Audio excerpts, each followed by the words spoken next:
네, 안녕하세요. 제가 들어보니까 발음이 참 부정확하네요, 제가. 그래도 뭐 최대한 똑바로 하도록 한번 해보겠습니다. 자, 이제요, 방사 평형 우리 할 차례인데요. 지난 시간까지 제가 체렌코프까지 설명을 했죠. 체렌코프까지 설명하고 반응 단면적, 그 다음에 문턱 에너지값 구하는 방법, 반응 에너지 구하는 방법, 그리고 축값도 했었고 핵반응에 대한 식도 한번 봤었고 그다음에 비방사능 그리고 예제들도 한번 풀어봤습니다. 여기 시간을 조금 많이 할애했는데요. 이거를 이제 문제를 어려워하지 마시고 제가 푸는 방법 요령들을 다 설명하는 강의를 했어요. 그러니까 요 앞쪽들을 보시고 문제를 풀 수 있는 분들은 최대한 풀어보시고 정 못 풀겠다 그러면은 질문이나 이런 거를 통해서 해결을 할 수가 있다고 했었죠. 그리고 이 공식 정도는 다 외워주시면은 문제 푸는데 아주 편하고요. 그리고 오늘 나갈 걸 한번 가봅시다. 벌써 이제 11번째 강의예요.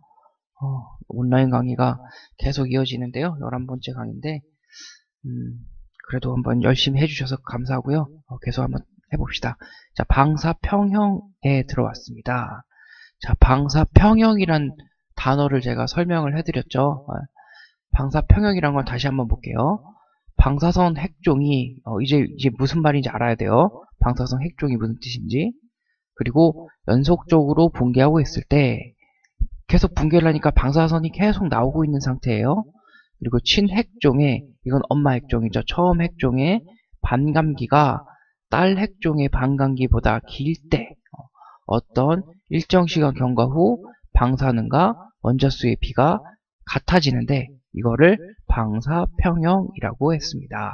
평형을 이룬다 하는 거는 양쪽이 서로 똑같아지는 거잖아요. 그죠? 근데 그 똑같아지는 조건이 방사능하고 원자수의 비로 보는 겁니다.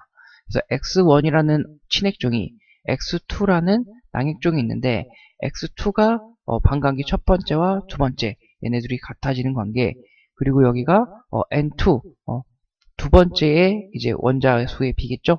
이게 반감기하고 원자수의 관계 그리고 가막 공식이 또 들어가네요. 요 관계를 방사평형이라고 한다. 여기가 헷갈리시는 분들은요. 교과서 196페이지부터 보면서 쫓아오시면 돼요.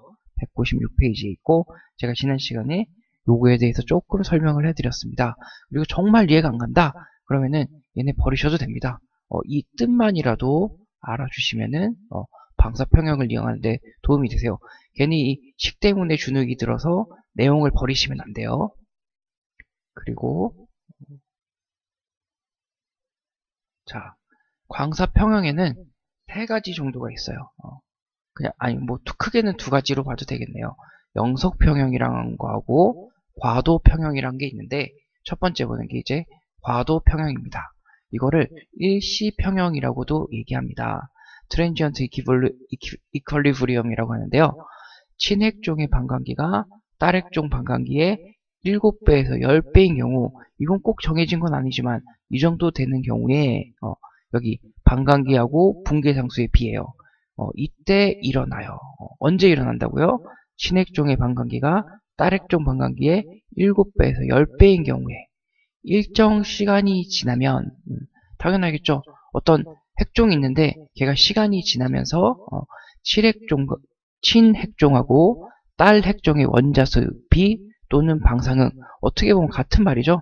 얘네가 붕괴를 해야 방사능이 되는 거니까 이 방사능의 비율이 일정한 값이 되는 현상을 우리는 과도평형이라고 합니다. 여기 내용이 이해가 좀 돼야 됩니다. 딸 핵종의 방사능은요. 그러니까 N1, N2 또는 X1, X2가 있어요. 이게 엄마, 이게 딸이에요. 딸 핵종의 방사능은 친핵종보다 이런 관계가 있네요. 붕괴상수가 두 번째 거 빼기 1분의 1의 배가 되고 친핵종과 딸핵종은 일정한 원자수의 비율을 유지하고 친핵종의 반감기에 따라서 감약이 된대요. 딸핵종을 모핵종으로부터 분리하면 자신의 반감기로 감약이 되고요. 관계는 이렇게 돼요. 이거는 딸핵종의 원자수, 이건 방사능의 수죠, 그쵸? 요 관계, 여기가 방사능의 배수를 이렇게 나타냈습니다. 자, 대표적인 게 몰리브덴이 있습니다. 66시간이 반감기가 될 거고요. TC99M 이건 테크네슘이라고 불러요. 여기 M이 메타스테이블을 뜻하는 핵 이성체입니다. 6시간이 되고 6시간이 지나면 완전히 TC99 6시간이 아니죠. 반감기를 다 지나고 나면 TC99M으로 바뀌는 과정이에요.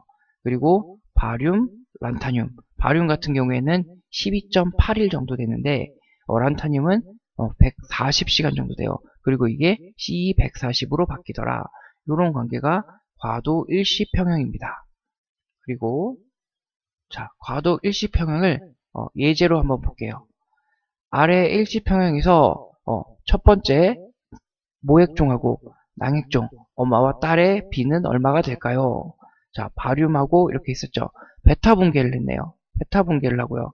그러면은 이 방사능에서는 베타선이 나오고 있다는 걸 알고 있겠네요. 일시평형을 형성한다. 그래서 반감기를 갖고 보는 거였죠. 이게 12.8 곱하기 24 빼기 40으로 갑니다. 이거는 128 곱하기 24 똑같죠, 그쵸? 밑에 거는 이게 첫 번째 거. 왜 12.8은 1이니까 24시간 시간으로 바꿔준 것 뿐이에요. 24가 붙는 건. 그리고 40시간 똑같이 hour로 맞췄죠, 그쵸?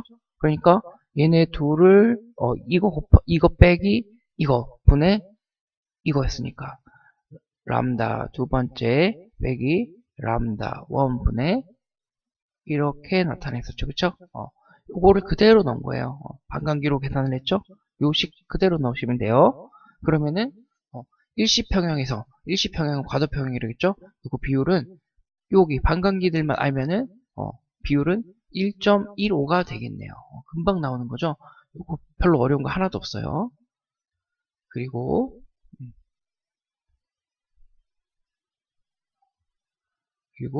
영속평형이 들어갑니다. 과도평형은 그렇게 어려운 거 없었습니다. 무슨 식만 알면 됐어요? 요것만 알면 됐어요. 요것만 알면은 그대로 구할 수 있어요. 그 다음에 영속평형에 들어갑니다. 자, 영속평형은요, secular equilibrium이라고 하는데, 자, 이번에는 친핵종의 반감기가 딸핵종의 반감기보다 아주 긴 경우예요. 아까는 7배에서 10배였죠. 그쵸? 근데 이거는 아주 길기 때문에 2개로 표시했네요. 일정 시간이 지나면 친핵종과 딸핵종의 방사능이 같아지는 현상, 평형을 이루는 조건은 똑같습니다. 하지만 어때요? 친핵종하고 낭핵종의 반감기가 아주 긴 경우예요. 친핵종의 반감기가 얘보다 무지하게 긴 경우입니다. 그래서 딸핵종은 친핵종의 반감기에 따라서 감액됩니다. 딸핵종을 제가 헷갈리죠? 낭핵종이라 그랬다, 딸핵종이라 그랬다. 다 똑같은 말이에요. 친핵종, 모핵종, 딸핵종, 낭핵종 다 똑같습니다. 친, 엄마, 그러니까 부모님을 뜻하고 엄마를 뜻하고 이거는 딸, 이거는 낭도 한자로 그냥 딸이란 소리예요. 낭자 그러잖아요. 그래서 딸핵종을 모핵종으로부터 분리하면 자신의 반감기로 감액하기 시작합니다. 모핵종의 반감기가 자핵종에 비해서 너무 길기 때문에 자핵종이 평행에 도달할 때까지 시간 영역에서 모핵종의 방사능은 변하지 않는 것처럼 보여요. 그 이유는 아주 길기 때문에 그렇습니다. 아주 길기 때문에. 그리고 여기 볼게요. 식은 이렇게 구성이 되고요. 아까하고 비슷하죠, 그죠? 비슷한 게 아니라 같은 방법이에요, 그죠? 낭핵종의 두 번째 분계상수 첫 번째, 두 번째. 얘네는 크로스가 되네요. 그리고 얘네 둘이 B가 같아질 때 얘네들은 신경 쓰지 마세요. 얘네들은 신경 쓰지 마세요. 그냥 들어간 애들이에요. 자, SR은요, 스티론툼이라고 읽어요. 질량수가 90인 스티론툼이 반감기가 몇 년? 28년이래요. 근데 이게 이트륨, Y는 이트륨이에요. 이트륨인 64시간짜리로 나왔습니다. 이거에 비해서 이게 아주 길죠, 그죠? 아주 길어요. 7배, 10배 넘어가잖아요, 그죠? 굉장히 길어요. 그러면은 얘가 시간이 지나면서 누가 돼요? 여러분 들어보신 적 있으신지 모르겠는데 지르코늄이라고 합니다. ZR 또는 GR이라고 하는데요. 이거는 지르코늄으로 바뀌는 과정. 그리고 이거는 되게 유명한 녀석이에요. 세슘 137. 세슘 137은 약 30년인데 이게 바륨으로 바뀌고 137m이 되죠. 그죠? 이거는 메타스테이블. 이게 2.6분짜리로 바뀝니다. 그리고 시간이 지나면 바륨 137로 바뀌는 과정. 요게 대표적인 영석평형이겠네요. 그리고 아까 CE 있었죠? CE. 이거는 세륨이라고 읽어요. 세륨. 나중에 이 세륨은요, 화학설량계라고 있어요. 계측학에서 배우실 때, 나중에 배우실 텐데, 화학설량계에서 많이 사용하는 원소입니다. 그리고 모액종의 반감기가 자역종의 반감기보다 짧을 경우, 이렇게 될 경우에 A, B가 이렇게 될 경우에 방사평형은 존재하지가 않습니다. 요거 잘 알아주세요. 예외적이니까. 이 경우에는 모액종이 붕괴해버리고 생성된 자액종만이 자신의 반감기에 따라 감약하기 때문에 그렇습니다. 여기도 예외적인 거는 꼭 알아두시는 게 좋습니다. 자, 영속평형도 별거 없죠. 그죠? 지금 뭘 하고 있냐면은 방사평형이라는 걸 하고 있어요. 방사평형의 뜻은 이렇게 됩니다. 방사선 핵종이 연속적으로 붕괴할 때 시간이 째깍째깍 가면서 계속 붕괴하는 거예요. 연속적으로 붕괴하고 있을 때 친핵종의 반감기가 딸핵종의 반감기보다 길 때 어떤 일정 시간 경과 후에 방사능과 원자수의 비가 일정해지는데 이것을 방사평형이라고 한다. 그 방사평형에는 두 가지가 있다. 어떤 거? 과도평형, 일시평형이라고 부르는 과도평형이 있고, 그 다음에 과도평형을 구하는 방법은 이걸로 반감기 갖고 구할 수가 있었고, 자, 이게 A가 액티비티의 B죠. 방사능의 B를 구하라고 했으니까 뭘로 구했어요? 반감기로 구할 수가 있었어요. 반감기만 주어지면은 그대로 구할 수가 있었고, 그 다음에 영속평형이라는 거는 딸핵종의 반감기가 친핵종의 반감기가 딸핵종 반감기보다 아주 긴 경우에, 그래서 스트륨2과 이트륨, 그 다음에 세슘과 바륨의 관계로 봤어요. 굉장히 30년짜리인데 이건 2.6분밖에 안 되고 이거는 64시간이나 되네요. 그러니까 이런 경우에는 영속평형, 짧은 경우에는 과도평형 이렇게 본다. 그리고 영속평형은 방사성 물질 A, B가 영구적으로 평형을 이룰 때, 영구란 건 이제 영원히 평형으로 간다는 거예요. 이럴 때 방사성 물질의 두 개의 방사능 B는 얼마일까요? 라고 물어봤어요. 물질의 방사성 B는 이거 개수를 뜻하죠? 원자수의 개수, 첫 번째 거, 두 번째 거, 붕괴상수도 두 번째 거, 첫 번째 거, 크로스가 되네요. 요것만 주의하시면 돼요. 방사능의 B는 약 1이 돼요. 왜요? 영구 평형을 이룬다며 영원히 같아지니까 같은 비율로 1이 된다는 소리입니다. 자, 두 방사성 동위원소 A와 B가 연속 평형을 나타내는 식은 이렇게 가요. 똑같죠, 그쵸? 둘이 곱해도 똑같다는 거예요. 그럼 결국에는 붕괴 상수로 본 거는 이건 역시 반감기로 볼 수도 있으니까 요렇게 나타낼 수 있다. 그리고 두 가지 식, 이거는 문제 푸는 게 아니라 식을 그냥 제시한 겁니다. 요 식도 꼭 알아주세요. 자, 국가고시는요, 어떤 영역에서든 몰빵이 안 돼요. 골고루 출제하게 돼 있어요. 그 중에 짧지만은 꼭 반드시 나오는 게 이 방사평형에서 분명히 나옵니다. 그리고 핵이학을 공부하실 때도 굉장히 중요한 개념이니까 짧지만은 꼭 알아두셔야 됩니다. 제가 장담하는데 100% 한두 문제는 나옵니다. 국가고시 여러분 언제 보실지 모르겠지만 분명히 나옵니다. 그러니까 지금 이 개념이라도 알아두시면은 나중에 써먹을 때 편해요. 그리고 밀킹이라고 했네요. 밀킹은 소젖을 이렇게 짜는 것처럼 뭔가를 짜내는 겁니다. 우유를 만드는 거예요. 근데 우리는 누구를 만들어요? 핵종을 만들겠죠. 방사평형에 있는 낭핵종을 분리하는 간단한 조작이에요. 낭핵종을 모핵종에서 분리한 후에 일정 시간이 경과되면 다시 방사평형에 도달하니까 어떻게 되겠어요? 안정화되겠죠? 그러니까 아주 우리가 원하는 시간만큼 그러니까 방사능을 만들어낼 수 있는 거예요. 딸핵종을 다시 분리하는 것을 밀킹이라고 합니다. 그 장치를 카오 시스템, 그러니까 소에서 짜는 것처럼 카오 시스템 또는 RI 제네레이터. RI는 동위원소죠, 그죠? 라디오 아이소토프. 무담체도 제가 설명을 한번 해드렸어요. 굉장히 비율이 높은 녀석이에요. 무담체인 RI를 원자로는 뭐 하시는지 아시죠? 원자의 그 핵반응을 일으키는 공간을 우리는 원자로라고 합니다. 원자로 별거 아니에요. 안쪽에 우라늄이나 플루토늄을 넣어두고 그 다음에 여기 붕소 막대기를 꽂습니다. 붕소에서는 누가 나오냐? 중성자를 빼내기 위해서. 그럼 이 중성자들이 누구한테 충격을 줘요? 어떤 우라늄이나 플루토늄 원자에 충격을 주면 그때부터 핵반응이 일어나기 시작해요. 얘네 양을 많이 늘리면 핵반응도 많이, 그리고 적게 하면은 적게. 이거를 우리는 원자로 운전이라고 합니다. 운전. 이것도요, 운전면허가 있어야 돼요. 운전면허가 그냥 자동차, 비행기, 배만 있는 게 아니라 원자로도 운전면허가 있습니다. 한번 그 사고가 난 적이 있어요. 대전에 있는 실험용 원자로에서 이거를 그 핵연료, 그러니까 우라늄이나 그런 핵물질을 이렇게 갑자기 정지하는 경우가 있습니다. 냉각이, 얘는 열이 많이 나기 때문에 냉각이 굉장히 중요하거든요. 그래서 점검을 하든지 뭘 하든지 이제 정지를 시켜야 되는데, 이 정지를 그냥 버튼만 몇 개 누르면 되긴 하지만 면허증이 없는 사람이 운전을 했습니다. 그러면은 무면허 운전이 되겠죠. 그래서 그 처벌받은 사례가 얼마 전에 있었습니다.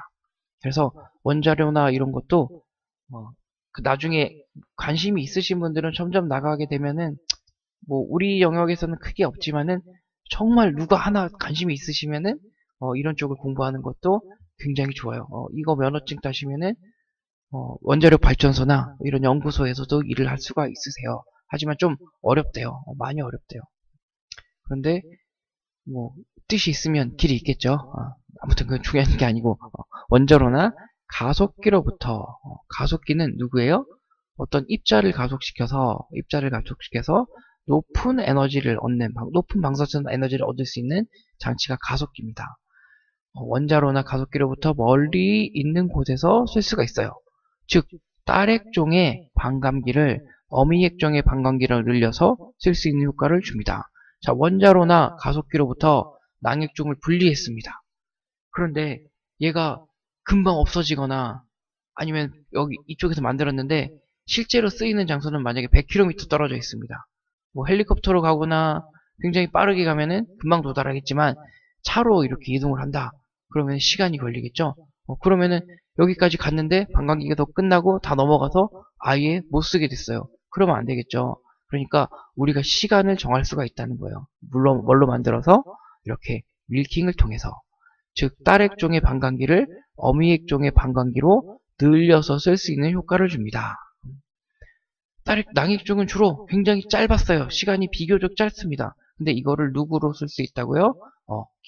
반감기가 긴 모핵종의 반감기로 늘려서 쓸 수 있는 효과를 줄 수 있다. 그래서 장수가 멀든 아니면은 시간도 그렇죠. 우리가 만약에 어떤 원소를 하루만 쓰는 게 아니라 몇 달씩 써야 돼요. 그러면은 그 방사선을 계속 똑같은 걸 써야 되는데 몇 달 동안, 며칠 동안 써야 되는데 그때마다 왔다 갔다 하기 힘들잖아요. 그렇죠? 그러니까 반감기가 짧은 녀석도 뭘로? 엄마의 반감기로 늘려서 쓸 수 있는 효과를 줄 수가 있다. 친핵종의 반감기가 길기 때문에요. 일정 시간이 지나면 재차 낭핵종을 채취해서 쓸 수가 있어요. 계속 이 밀킹 RI 제네터에 넣으면은 그 순간순간 낭핵종이 나온다. 그리고 원하는 시간에 RI를 얻을 수가 있어요. 다 비슷한 개념이에요. 제가 얘기하는 거. 만족스러운 화학적 순도를 얻을 수가 있다.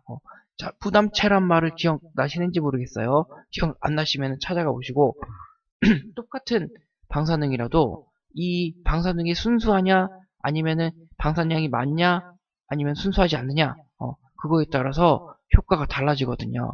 그러니까 화학적 방사학적 순도를 높일 수 있다. 이거는 고퀄리티의 제가 그냥 말하는 거예요. 이거는 고퀄리티의 핵종을 얻을 수가 있다. 그런 뜻입니다.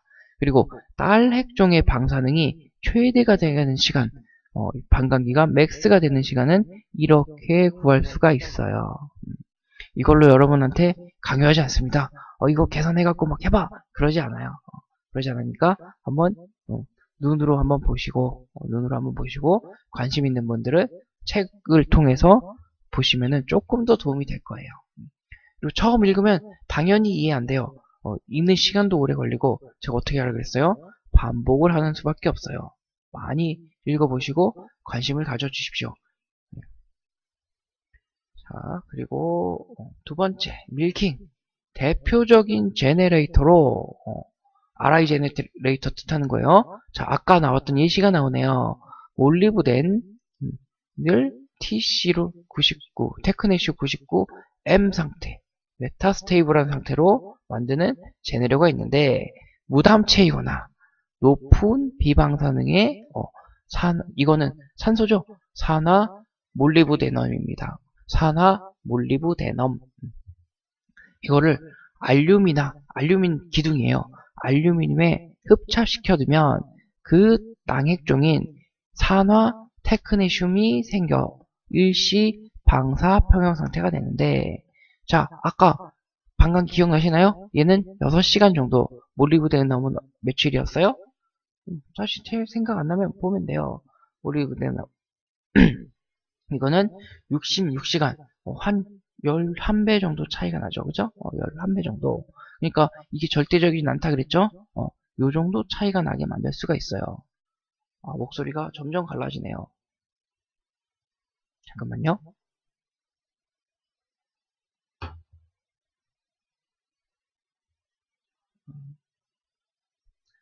그리고 알루미늄 기둥에 흡착시켜두면 낭핵 쪽인 이게 생겨서 일시 방사 평형 상태가 되는데, 이때 생리식염수예요. 0.9%면은 생리식염수입니다. 생리식염수를 흘려주면 이렇게 얘만 분리해서 쓸 수가 있어요. 얘를 어떻게 쓰느냐?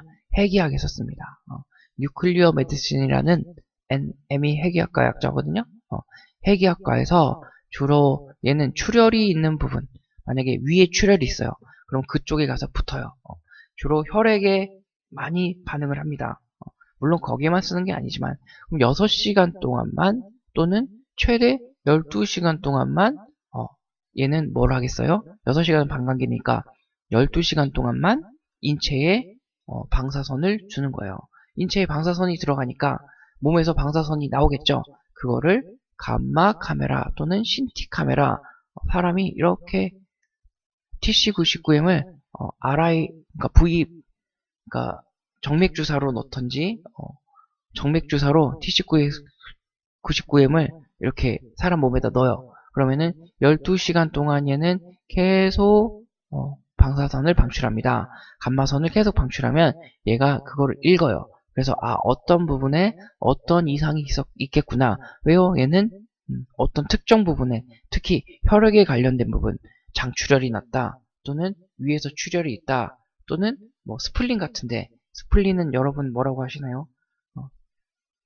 비장이라고 저희는 배웠는데 여러분은 뭐 지라라고 하시나요? 아무튼 그게 좀 용어가 달라져서 제가 기억이 잘 안 납니다. 스플린이라는 장기에 흡착을 잘 하기도 하고 혈액 있는 부분에 가서 붙으면 여기서 그대로 그 부분에 어떻게 되고 있는지 상황을 보여주는 거예요. 그리고 소변이나 뭐 체액을 통해서 또는 다른 배설 활동을 통해서 얘는 모두 밖으로 나가면 안전해지는 거죠, 몸에서. 그죠? 그래서 이렇게 활용을 하려고 밀킹을 하는 거예요. 환자는 10명 기다리고 있는데 얘 하나 받으려고 저기 원자로나 가속기까지 가거나 아니면 배달시키거나 이러면은 시간이 또 짧아지겠죠. 그럼 검사 시간에 그게 차질이 생길 테니까 단단하게 제네레이터로 뽑아냅니다. 누구를? 얘를 요 관계로. 그리고 적당한 시간 간격을 두고 여러 번 밀킹해서 쓸 수 있기 때문에 편리하다고 하네요. 자, 예제를 볼까요? 자, 아까 나왔죠? 최대치에 달하는 시간 하나 있어요. Tmax가 있었습니다. 여기 나와 있네요. 그죠? Tmax. 어떻게 구하는지 볼까요? 이건 계산기가 있어야겠네요. 그죠? 자, 몰리브덴에서 66시간, 얘가 6시간. 외우기도 쉬워요. 그죠? 66, 6이니까. 99M, 99M이 뜻하는 바는 알죠? 그죠? 얘는 다 질량수예요. M은 뭘 뜻한다고요? 핵이성체, 메타스테이블.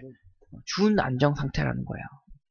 자, 이렇게 밀킹한 다음 TC99M이 최대치가 달하는 시간은 언제일까요? Tmax를 보는 거예요. 그죠? 그러면은 요거 분의 이렇게 계산하니까 항상 똑같아요. 22.83hour. 약 하루 정도 되네요. 의료용 RI 요건은요. 진단용은 방광기가 짧아야 돼요. 당연하겠죠. 방광기가 10년, 뭐 1년 이렇게 되면은 검사 안 하는 게 나아요. 그죠? 사람한테 피폭이 많이 가니까. 그 다음에 독성이 없어야 돼요. 몸에 들어갔는데 얘가 막 세포를 파괴하거나 그러면 안 되죠. 그 다음에 알파, 베타 방출이 적어야 돼요. 없을 것은 좀 그렇고 좀 적어야 됩니다. 죄송해요. 알파, 베타는 아예 있으면 안 돼요. 제가 요거까지 감안을 해서 말씀드렸던 건데 우린 지금 진단만 보고 있는 거죠. 그죠? 알파선, 베타선 방출이 없어야 돼요. 왜요? 몸속에 들어가면 얘네들도 역시 몸에 해를 주니까 우리는 간단하게 누구만 보고 싶어요? 주로 감마선을 이용하고 싶은 겁니다. 치료용 베타선 방출체가 쓰이며 방광기, 방사선 에너지 등이 적당해야 됩니다. 당연한 말입니다. 의료용으로 쓰는 건요, 세면 안 돼요. 너무 세면은 검사 안 하는 게 낫습니다. 그리고 이제 약간 헷갈리시는 분들이 또 있을 거예요. 감마선이 뭐였지? 라고 하시면은 안 돼요. 그죠? 안 되지만 4장에서 또 방사선과 물질의 관계들에서 제가 또 자세하게 설명을 또 반복이 들어갈 겁니다. 그러니까 잘 기억이 안 나셔도 또 보게 될 테니까 같이 한번 보시면 돼요. 자, 그게 이제 밀킹이고 여기까지 해서 이제 3장이 끝났습니다. 3장이 끝났고 자, 제가 한 10분, 15분 시간을 항상 드리죠. 그 시간 동안 여기를 한번 정리하는 시간을 가져보세요. 그리고 노트 필기를 살짝씩 하면서 따라오시는 것도 좋은 방법이고 자, 다 첫 시간에 얘기한 것들이었죠. 그쵸? 그냥 보기만 하면은 재미가 없으니까 어떻게 해요? 노트 필기를 하면서 쫓아오셔도 되고 교과서랑 같이 보셔도 되고 그리고 좀 편한 게 하다가 연속적으로 안 보고 잘 모르겠으면 돌아가도 되고 아니면은 정지했다가 개념을 다시 찾고 다시 들어도 되고 동영상 강의의 장점을 잘 활용을 하시면은 이것도 뭐 크게 도움이 될 것 같습니다. 그러면 두 번째 시간에서 볼게요.